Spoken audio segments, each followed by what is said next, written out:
Hello, अस्सलाम वालेकुम दोस्तों, वेलकम टू बोलते दिल्ली यूट्यूब चैनल। आज मैं अपना पर्सनल एक्सपीरियंस शेयर करूँगा किस तरीके से मुझे हिस्ट्री पसंद आई। देखिए, मैं हूँ एक पॉलिटिकल साइंस का स्टूडेंट रह रह चुका हूँ। एमए मैंने पॉलिटिकल साइंस में किया है और हिस्ट्री तो ये समझ लीजिए मेरे लिए बिल्कुल ही जैसे बोरिंग सब्जेक्ट जो कहते हैं काफ़ी लोग कहते हैं और जैसे तारीख़ कभी याद ही नहीं होती। तो ऐसा ही मेरे साथ भी हुआ है, कभी कोई तारीख़ याद ना होना क्योंकि और मैं आर्ट्स बैकग्राउंड से हूँ, तो मेरे पास तो 11th-12th में भी हिस्ट्री थी। तो आप समझ सकते हैं कि इस हिसाब से तो मुझे बहुत पसंद आनी चाहिए हिस्ट्री, लेकिन ऐसा बिल्कुल भी नहीं है। अगर मैं अपने हिस्ट्री में नंबर की बात करूँ तो 53 नंबर थे मेरे हिस्ट्री में 12th क्लास में। हाँ, मेरे पॉलिटिकल साइंस में अच्छे नंबर थे इसलिए मैंने पॉलिटिकल साइंस से ही फिर आगे बीए ऑनर्स पॉलिटिकल साइंस फिर एमए पॉलिटिकल साइंस किया था मैंने, क्योंकि मेरे पॉलिटिकल साइंस में 86 नंबर थे। तो पर्सनल एक्सपीरियंस जो मैं अभी शेयर करूँगा कि ऐसा क्या हुआ कि हिस्ट्री इतनी पसंद आ गई। देखिए मेरा जो जन्म प्लेस है वो दिल्ली का ही है और मैं शुरू से दिल्ली में ही रहा हूँ। तो दिल्ली में इतनी सारी इमारतें हैं, इतना तो मुझे भी कभी नहीं मालूम था। हाँ, ये है कि शुरू से हम लोग जो है दरगाह पे काफ़ी गए हैं। मेहरौली दरगाह, निज़ामुद्दीन दरगाह, अर्चनी दरगाह और शेख सराय दरगाह, चिराग दिल्ली दरगाह, मतलब दरगाहों पे तो काफ़ी जगह गए हैं। और जैसे ये मेन-मेन जो जगह हैं जैसे कुतुब मीनार, हुमायूँ टॉम्ब और भी काफ़ी जामा मस्जिद, लाल किला, ये तो कॉमन सी बात है क्योंकि ये ऑलरेडी इतने फेमस भी है, वर्ल्ड हेरिटेज साइट में 3 तो ये आती हैं जैसे कुतुब मीनार, हुमायूँ टॉम्ब, लाल किला और जामा मस्जिद तो दिल्ली की माशाल्लाह फेमस ही है, पूरे इंडिया में क्या पूरे वर्ल्ड में। तो ये तो कॉमन सी चीज़ें हैं, हर बंदा जानता ही है। तो हिस्ट्री का जो तरीका मैं आपको शेयर करना चाहूँगा किस तरीके से हिस्ट्री से मोहब्बत होती है, किस तरीके से एक इंसान जो है खो जाता है हिस्ट्री को पढ़ते हुए और पढ़ने का जो तरीका है ना, वो मैं अपने उससे बताऊँ, तो देखिए मैंने ब्लॉगिंग करी थी 2022 में स्टार्ट 2022 में मैंने स्टार्टिंग करी थी अगस्त के आस-पास।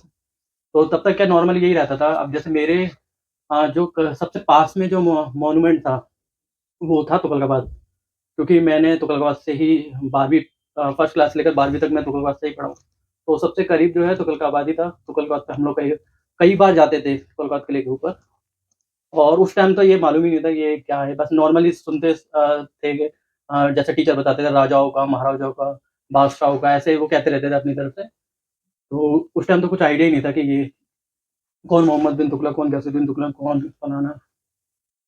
हाँ, मैंने जो ब्लॉगिंग स्टार्ट करी थी, वो सबसे पहला मैंने जो टूर करा था, वो आपका तुगलकाबाद का ही था। क्योंकि तुगलकाबाद जो है, वो सबसे करीब में ही था, क्योंकि मैं दिल्ली में जो रहा हूँ, मैं साउथ दिल्ली में ही रहा हूँ। अब तक की जो ज़िंदगी है, वो साउथ दिल्ली में ही रही है मेरी।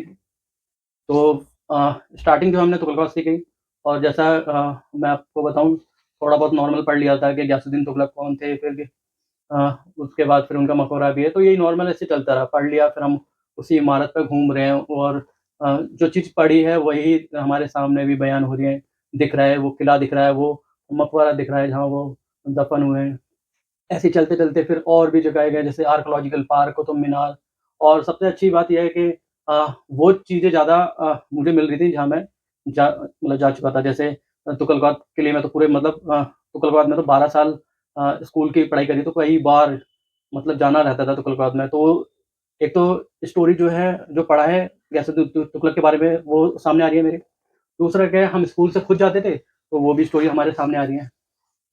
और फिर आर्कियोलॉजिकल पार्क पार्क हो गया या मेहरौली दरगाह, आशिकुल्लाह दरगाह, ये तो हम बचपन से जाते थे। तो उनके बारे में ना आप पढ़ रहे हैं, मतलब पहले बचपन में तो ये बोला जाता था, हाँ भाई, काफ़ी बड़े बुज़ुर्ग हैं, काफ़ी इनसे अगर आप दुआ माँगोगे तो अल्लाह ताला आपकी दुआ पूरी कर देंगे, तो इस तरीके से रहता था। और दरगाहों पे जैसे दिमाग में बचपन से रहा क्या, ये दरवाज़ा था, ये गलियाँ थी, तो वो और ज़्यादा कैच करती गई, बहुत ज़्यादा कैच करती गई दिमाग में, वो सारी चीज़ें बैठ रही हैं, यादें आ रही हैं, अपने बचपन की यादें भी आ रही हैं, वो जुड़ती जा रही हैं इन्हीं कहानियों से। मतलब एक तरीके से ये समझिए, जो हम पढ़ रहे हैं, उनकी कहानियाँ और जो हम यहाँ पे जाके बिता चुके हैं, कभी गए थे हम लोग, वो कहानियाँ अलग चल रही हैं। तो ऐसे धीरे-धीरे, धीरे-धीरे पढ़ने का इंटरेस्ट जो है जागता गया।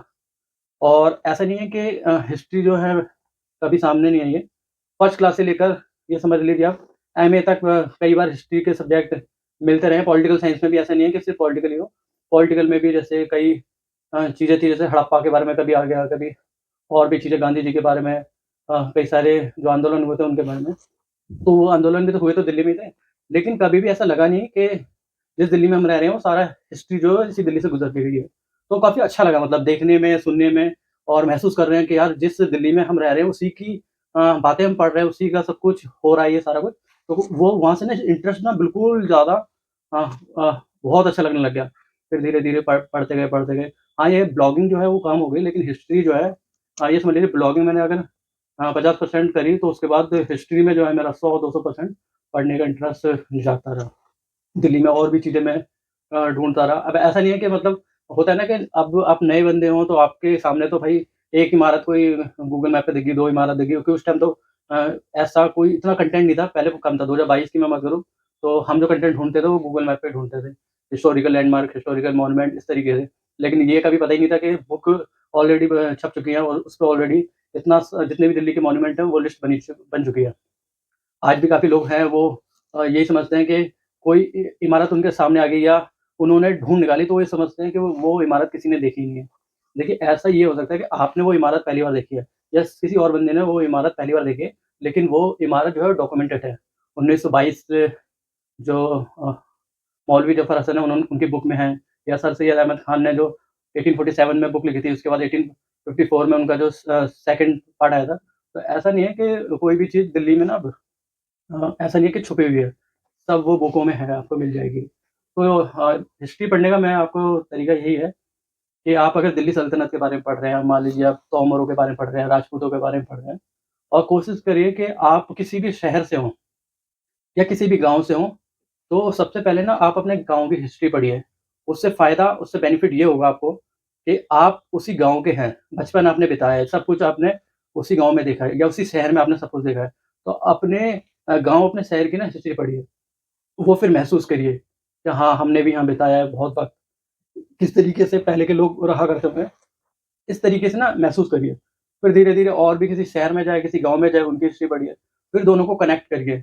या फिर आप अपने शहर की हिस्ट्री पढ़ रहे हैं, तो फिर किसी और शहर से कनेक्ट करिए, जैसे दिल्ली से कनेक्ट करके देखिए। क्योंकि दिल्ली की हिस्ट्री जो है ना 1000 साल का इतिहास है दिल्ली का। तो मैक्सिमम दिल्ली का इतिहास हर शहर से आपको कहीं न कहीं कनेक्ट होता हुआ मिलेगा। तो मैं जब अब मैंने कंप्लीटली तो नहीं कह सकता, लेकिन इतना हिस्ट्री पढ़ लिया है कि एक आइडिया हो गया है कि दूसरे शहरों से भी दिल्ली के काफ़ी हिस्ट्री कनेक्ट है और मैक्सिमम तो बहुत शहरों से कनेक्ट है।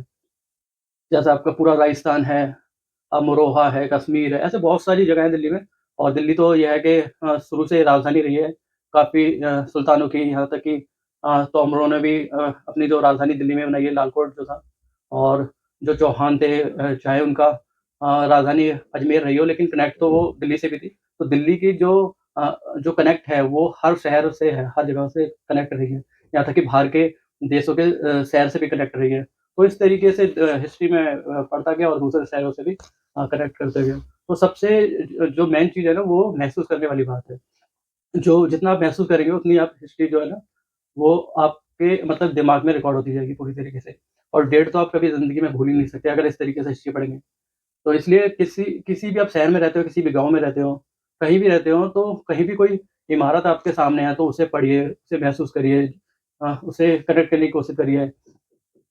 ये समझिए कि आप किसी इमारत पे बचपन में जाया करते थे, अब आप बड़े हो चुके हैं, अपने बचपन की कहानी उसे महसूस करके देखिए। और जो ज उसकी इमारत की जो हिस्ट्री है, उसे पढ़िए, उससे महसूस करिए, यहाँ पे भी कोई बादशाह सुल्तान आया करते होंगे, उनका भी बचपन बीता हुआ। तो इसी तरीके से ये जो है ना, ये हिस्ट्री पढ़ी जाती है। हमें तो कभी इस तरीके से कभी पढ़ाया ही नहीं गया, लेकिन मुझे लगता है कि हिस्ट्री जो है ना, दुनिया का सबसे बेहतरीन सब्जेक्ट है।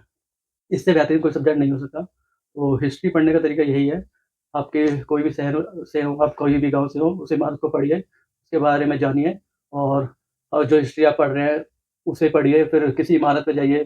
जैसे किसी शहर में आप जा रहे हैं घूमने के लिए, तो उस शहर से देखिए कौन-कौन सी इमारतें हैं जो आपने पढ़ी हैं और उससे महसूस करिए। उनके पत्थरों को देखिए, क्या आपको महसूस हो रहा है, सारा कुछ। उनके दरवाज़ों को, कभी लड़ाइयाँ वहाँ हुआ करती होंगी, कभी सुल्तान बादशाह, राजा-महाराजाओं का बचपन बीता होगा, कभी 2 सुल्तानों में लड़ाइयाँ हुए हैं, कभी बादशाहों में लड़ाई हुई है, कभी राजा सुल्तान में लड़ाई, कभी बादशाह और राजाओं में लड़ाई। इस तरीके से कनेक्ट करके देखिए। हिस्ट्री जो है आपको बहुत पसंद आने वाला सब्जेक्ट है। और जैसा मैंने कहा है, महसूस ज़रूर करिए।